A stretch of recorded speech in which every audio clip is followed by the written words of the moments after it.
Lisa's nose twitched. A sharp, bitter smell filled the air. At first, she ignored it, lost in the swirl of fabric and design sketches spread across her desk. She had been working late in her home office, trying to meet a deadline for a high-end client. But as the minutes passed, the scent grew stronger, burning, choking, dangerous. Her eyes widened. Mope. Lisa shot up from her chair. Her heart pounded as she rushed to the door and flung it open. The dimly lit hallway was already hazy. A thick, dark cloud curled up the staircase like an evil spirit. Her mind screamed, fire. She bolted down the stairs, coughing as the acrid smoke stung her lungs. The grand sitting room, her beautiful, tastefully decorated space, was ablaze. Flames licked the walls, devouring the luxurious curtains, creeping up to the chandelier. The heat was unbearable. "Help!" she cried, but she knew no one would hear her. The mansion was in an exclusive estate, each house sitting far apart from the next. She was alone. Lisa turned towards the main entrance, but the fire had already spread to the front door. The elegant wooden panels crackled, blackening in the heat. The windows shattered, sending shards of glass flying across the marble floor. She whirled around, panic setting in. Think, Lisa, think. The kitchen. There was a back door that led to the garden.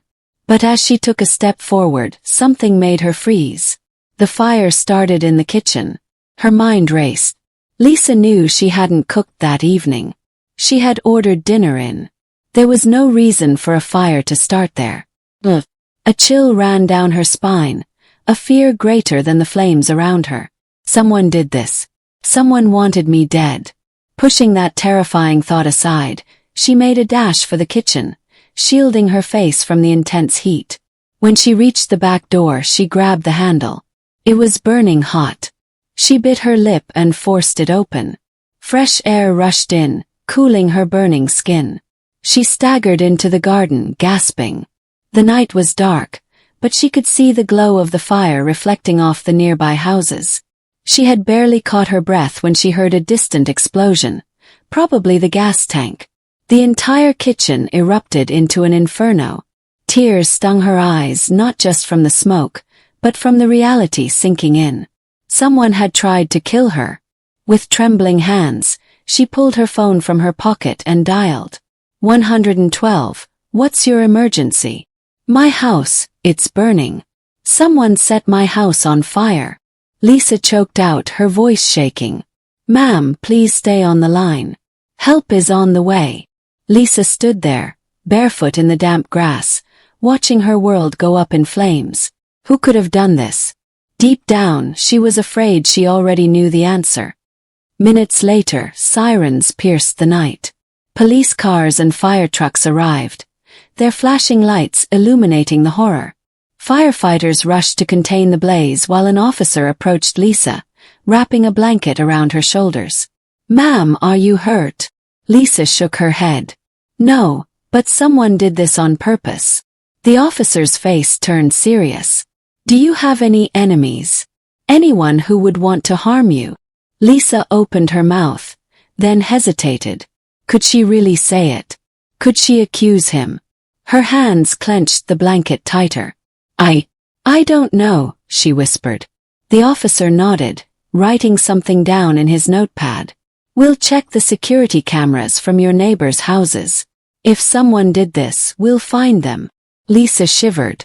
Lisa sat in the back of the police car, wrapped in a blanket, staring blankly at the burning remains of her home. The once beautiful mansion, the symbol of her hard work and success, was now a blackened ruin. The officer sitting beside her spoke gently.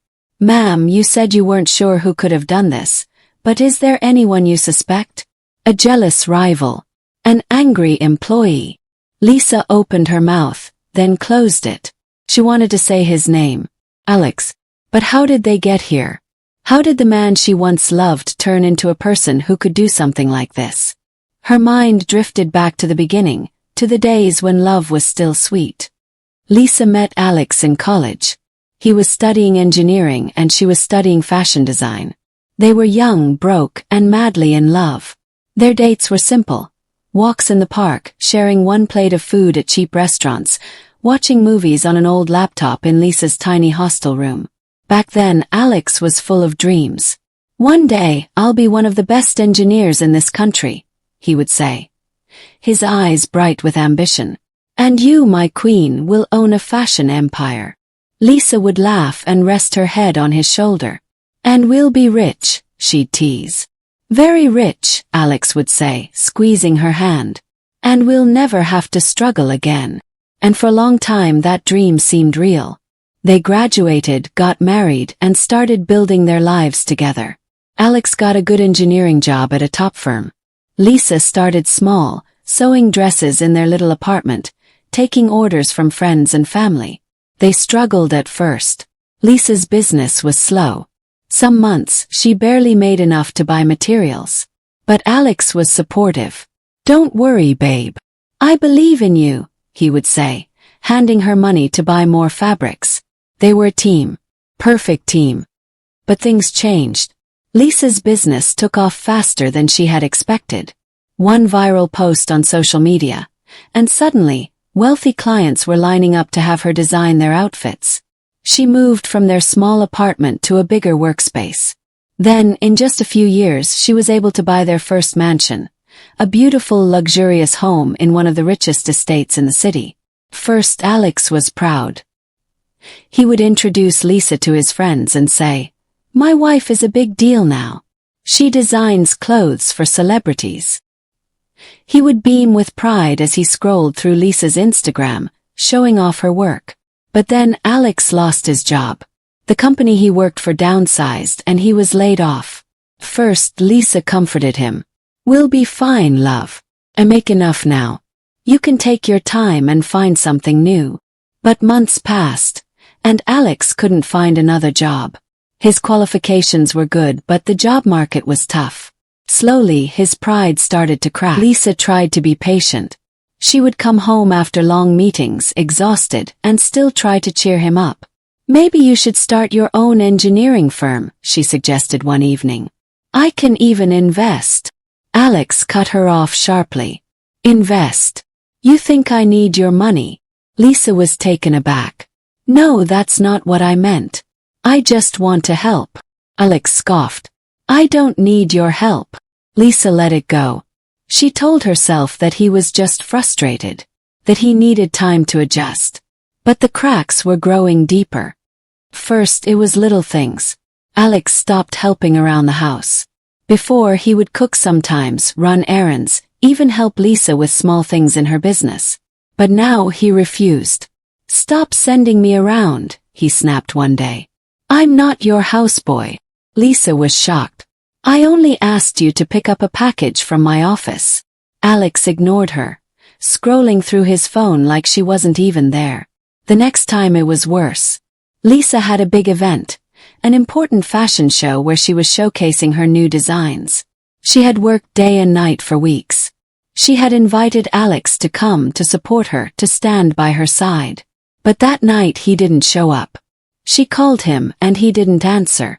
When she got home, she found him sitting in the living room watching TV. "Alex, where were you?" she asked, hurt.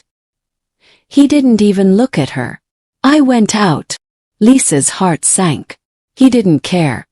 The money problem started soon after. Not because Lisa wasn't making enough, but because Alex was wasting it. At first, she didn't notice. Then one day, she checked her bank statements and saw huge withdrawals she didn't recognize. She confronted Alex. "Why are you taking so much money from our account?" Alex shrugged. "What do you mean?" "It's our money." Lisa frowned. "Yes, but what are you spending it on?" Alex laughed bitterly. "Oh, so now you're questioning me?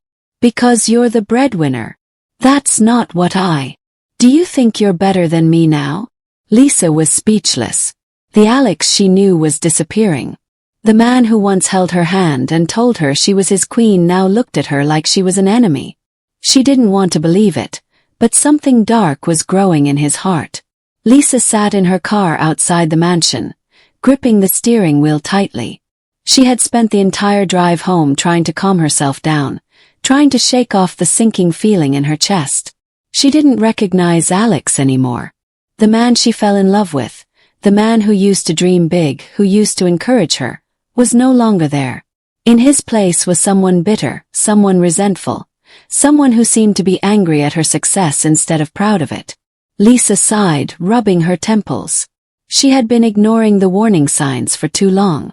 Maybe it was time to face the truth. She stepped out of the car, walked to the door, and let herself in. The house was quiet. Too quiet. She walked into the living room and saw Alex sprawled on the couch, an empty bottle of expensive whiskey beside him. The TV was on, but he wasn't really watching it. He just stared blankly, lost in thought. "Alex," Lisa said softly. "We need to talk." He didn't move. She walked closer. "Alex, did you change the ATM pin?" His voice was low, but there was something dangerous in his tone. Lisa froze. "I tried to withdraw money today," Alex continued, sitting up slowly. "And it said, incorrect PIN." He turned to face her, his eyes cold. "Did you change it?" Lisa took a deep breath. "Yes, I did." Alex's eyes darkened. "Why?" "Because you're spending recklessly, Alex," Lisa said, trying to stay calm. "I checked our account, and you've withdrawn millions in the past few months. I don't even know what you're spending it on." Alex scoffed. "So now I need permission to use money. You think because you make more than me, you can control me?" Lisa shook her head. "This isn't about control, Alex. It's about responsibility. I've worked hard to build something for us, and you're throwing money away like it means nothing." Alex let out a bitter laugh. "You mean your money, right?" He stood up, towering over her. "That's what you really mean, isn't it? It's your money, not ours. You think you're the man in this house now." Lisa felt her throat tighten. "Why are you making this about pride, Alex? Love you. I've never looked down on you. But you're acting like I'm your enemy instead of your wife." Alex clenched his jaw, his fists tightening. "You don't get it, do you? You don't understand how it feels to be a man and watch your wife succeed while you struggle.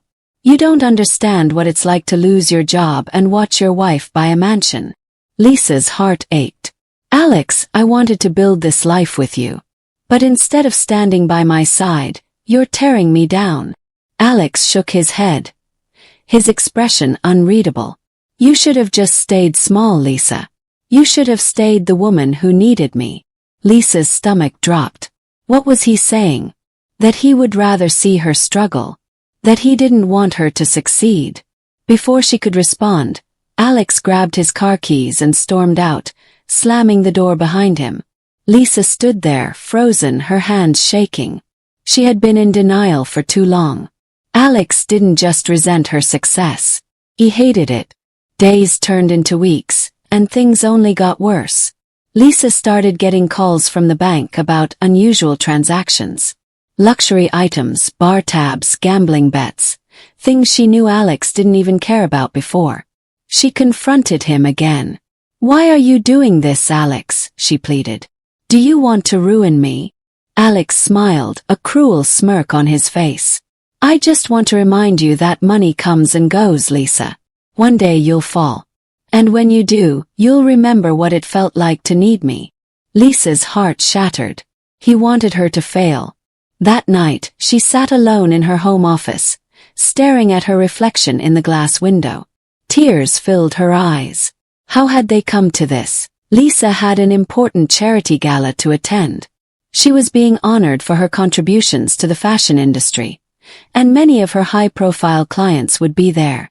She had begged Alex to come with her. "Please, Alex, just be my husband tonight. Let's forget everything else and just be happy." To her surprise, he agreed. That night, they walked into the grand ballroom together.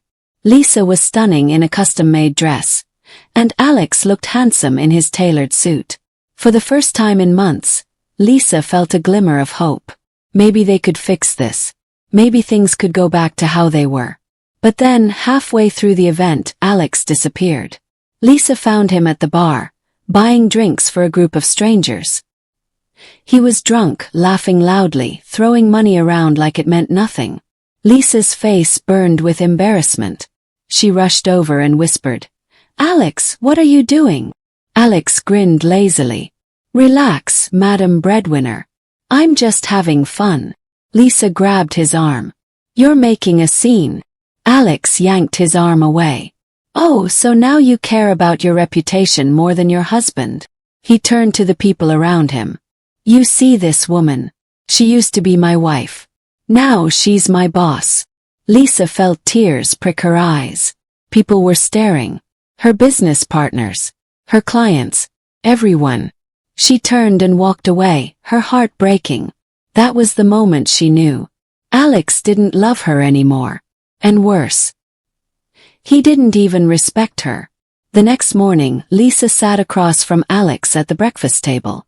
"I can't do this anymore," she said quietly. Alex didn't respond. He just sipped his coffee. Lisa swallowed hard. "I love you, Alex. But I can't keep fighting for a marriage that's already dead." Alex finally looked at her. His eyes were cold. "So, what are you saying?" Lisa took a deep breath. "I'm saying we need to separate." For a moment, Alex didn't react. Then he chuckled. "Oh, you think you can just walk away? Just like that?" Lisa's hands trembled. "Yes, Alex. I deserve better than this." Alex leaned back, a dangerous glint in his eye. "You really think you're better than me now, don't you?" Lisa stood up. "This conversation is over." She turned to leave. Then Alex said something that sent chills down her spine. "I hope you don't regret this, Lisa." Lisa paused but didn't look back. She walked away, not knowing that she had just signed her death sentence. Lisa sat in her home office, her fingers gripping the fabric of a gown she was designing. The dress was supposed to be for one of her high-profile clients, but she couldn't focus. Her mind kept replaying Alex's last words. "I hope you don't regret this, Lisa." There had been something unsettling in the way he said it. Not anger, not sadness, just a quiet, dangerous finality. She had expected him to fight, to beg, to even argue. But instead, he had accepted her decision with an eerie calm. That was what scared her the most. She glanced at the time. It was almost 10 p.m. Alex had left the house hours ago, but she hadn't heard from him since. Part of her was relieved. Maybe he was giving her space. Maybe this nightmare was finally ending. She sighed and tried to focus on her work. She picked up her sketchpad and began drawing, but her heart wasn't in it. Her marriage had crumbled, and no matter how successful she was, it still hurt. She had loved Alex.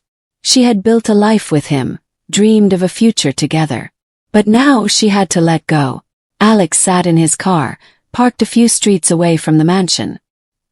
He had a bottle of alcohol in one hand and a cigarette in the other. His mind was racing. Lisa thought she could walk away from him. She thought she could throw him aside like an old piece of fabric, like he didn't matter. She had humiliated him. She had taken everything from him. His pride, his dignity, his role as the man of the house. And now, she wanted to leave him with nothing. He couldn't let that happen. If Lisa wanted to destroy him, then he would destroy her first. Alex's grip tightened on the bottle. He had made up his mind. Lisa would pay. Lisa was working late in her home office, trying to meet a deadline for a high-end client. Sharp, bitter smell filled the air.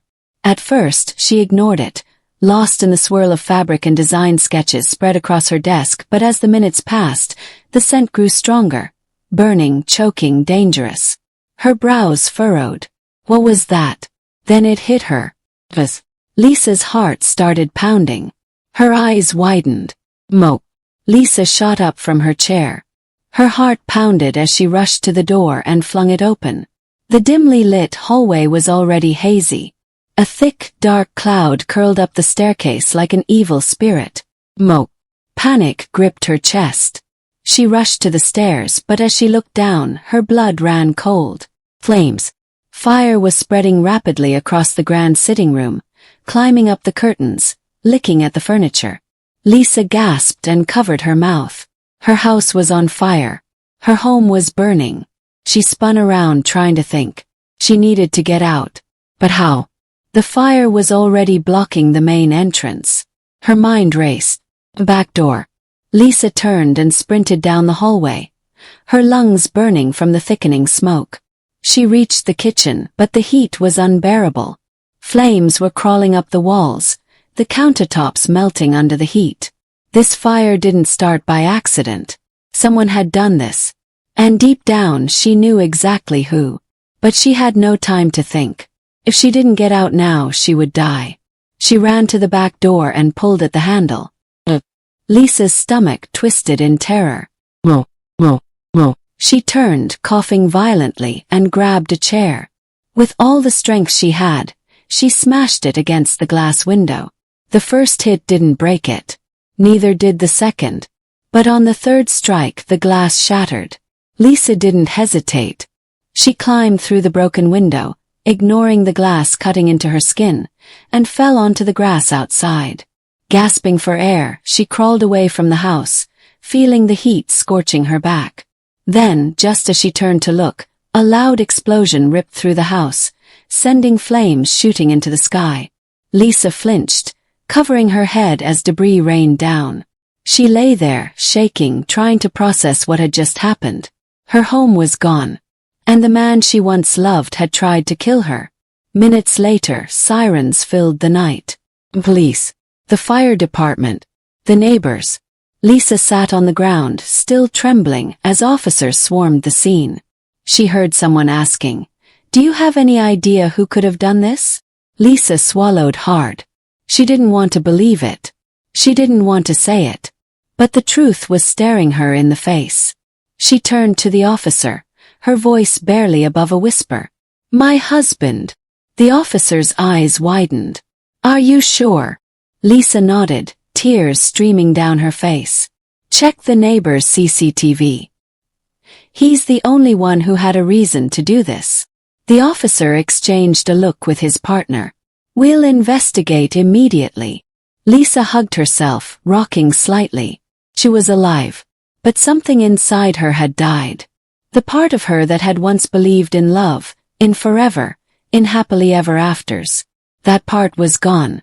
The next morning, the police reviewed the security footage from the neighboring houses. And there he was, Alex. The camera had captured everything. Him sneaking into the backyard, turning on the gas, throwing the lit match through the window, and then walking away as if nothing had happened. When the police found him, he was drinking at a bar, acting like the world hadn't just watched him commit a monstrous crime. They arrested him on the spot. First, Alex denied it. "That's not me," he sneered. "She's setting me up."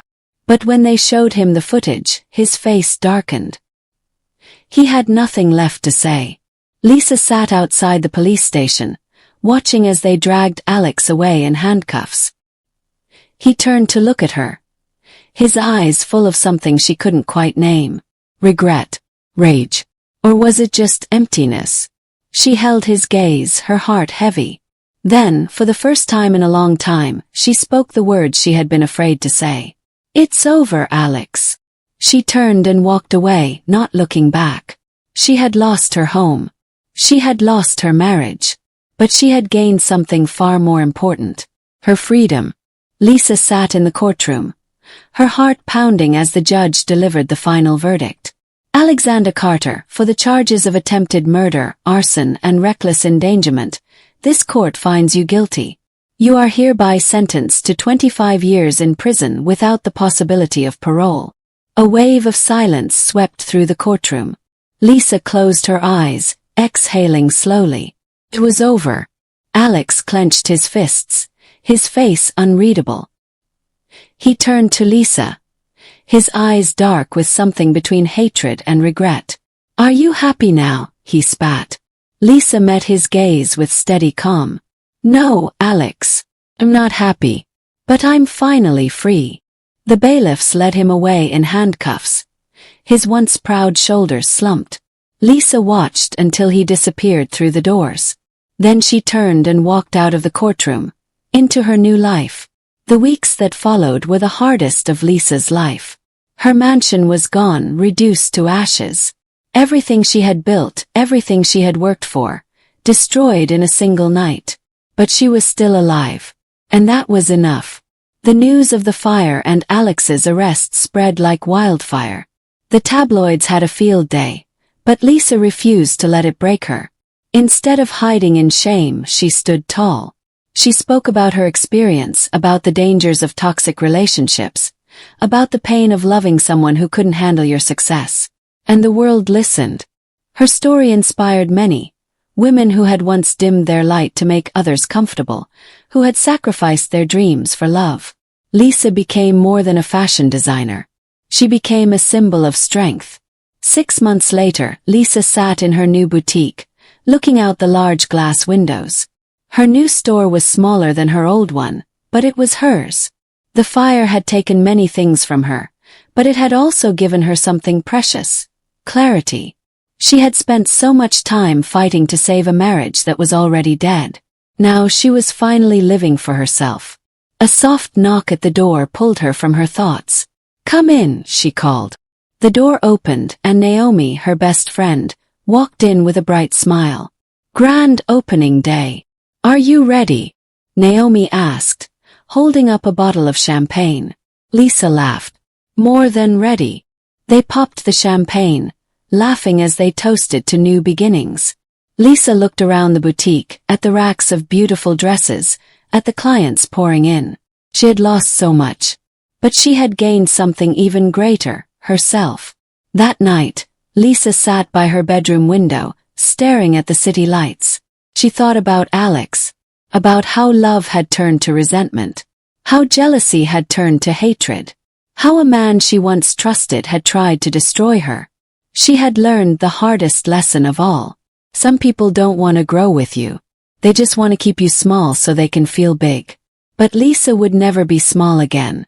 She would never shrink herself to make someone else comfortable.